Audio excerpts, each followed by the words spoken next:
Safari ya wapi? Naona umejiandaa vizuri kabisa, umependeza. Naambia, unaenda wapi na mchana huu?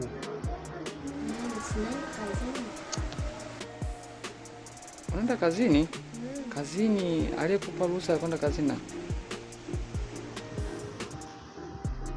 Nisikize kwa makini. Sijajua niongee lugha ya aina gani upate kunielewa. Humu ndani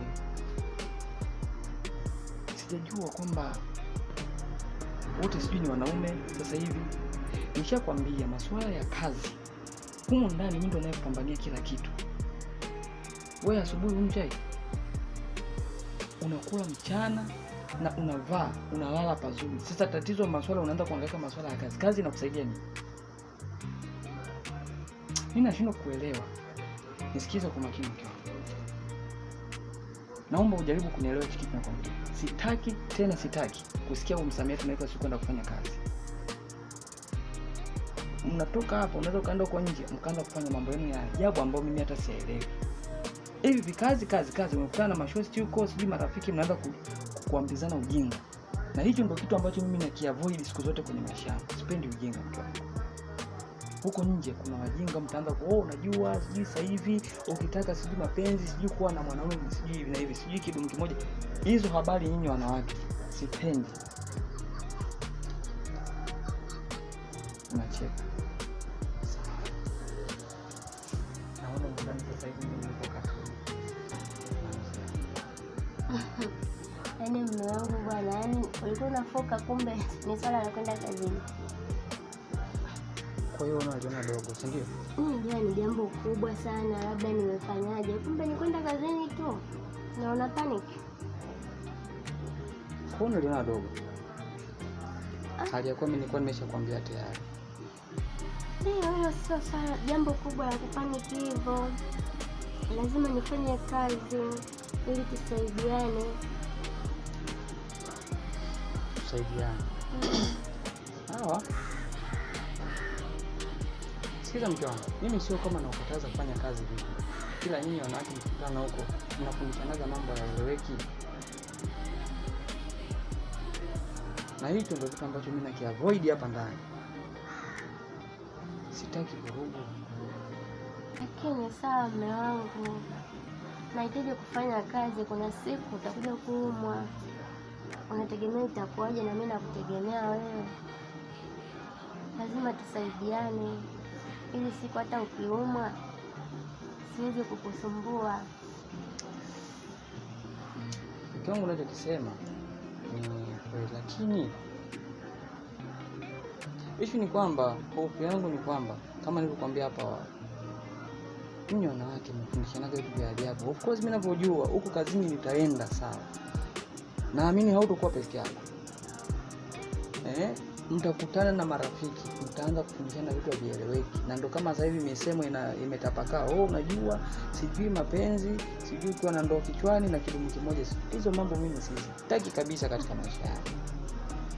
Alafu kingine mke wangu, unajua mimi nakupenda. Unataka siku moja ushuhudie chozi langu lilitoka kwa ajili yako? Hapana, sio hivyo. Sawa mume wangu, lakini lengo langu kubwa la kufanya kazi ili ni tuweze kukuza kipato cha uchumi wetu hapa ndani.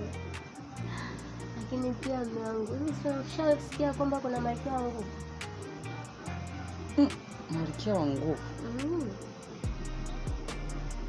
Malkia wa nguvu. Hicho kitu kani cha kusikiaga, sio kigeni. Kwani ni malkia wa nguvu? Ni nani huyo mtu? Malkia wa nguvu ni wanawake wapambanaji, wanawake wanaofanya kazi. Ndio malkia wa nguvu. Wanaohakikisha uchumi wao unakuwa katika familia zao na kwenye jamii kwa ujumla. Hapo mke wangu ni kama kuna kitu umeshaanza kunielimisha. Hichi kitu nilikuwa mimi nakidharau. Alafu of course mimi nilikuwa sifuatilii. Kwa sababu najua malkia nguvu labda ni kuna mtu anajiita malkia nguvu au ni matangazo kuna design inaitwa malkia nguvu, I don't know. lakini kumbe ni mwanamke ambaye anafanyaje, umesema anapambania nini, majukumu na uchumi. Kwa hiyo ina maana, na unaweza ukaniambia kwamba ni mwanamke pia ambaye anadili sana na sekta ya kukuza uchumi wa maendeleo kiujumla hata katika jamii, ndio?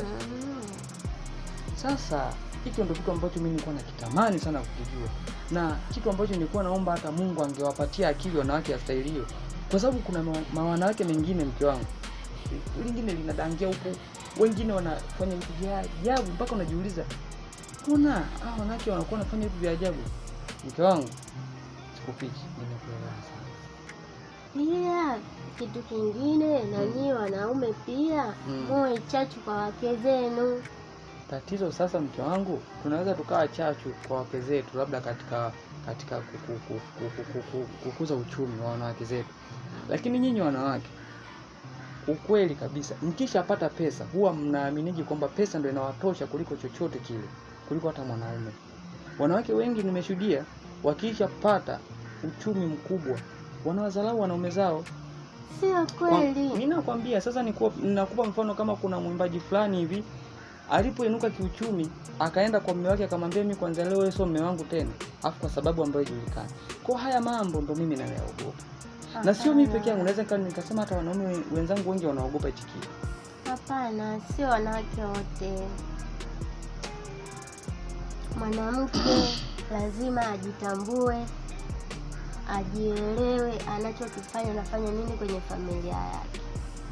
Huyo ndio mwanamke. Lakini mimi naweza nikajazia kitu kimoja ambacho nakiona kitakuwa ni cha muhimu zaidi, hasa kwa wanawake wengi zaidi, licha ya wewe mke wangu. Mimi naamini pamoja na mambo yote ambayo mwanamke anaweza kuyafanya labda katika masuala ya kiuchumi, ila pia uweze kukamilika malkia wa nguvu, hiyo ambapo umeniambia hiyo malkia wa nguvu, pia uwe na hali ya kumwabudu Mungu.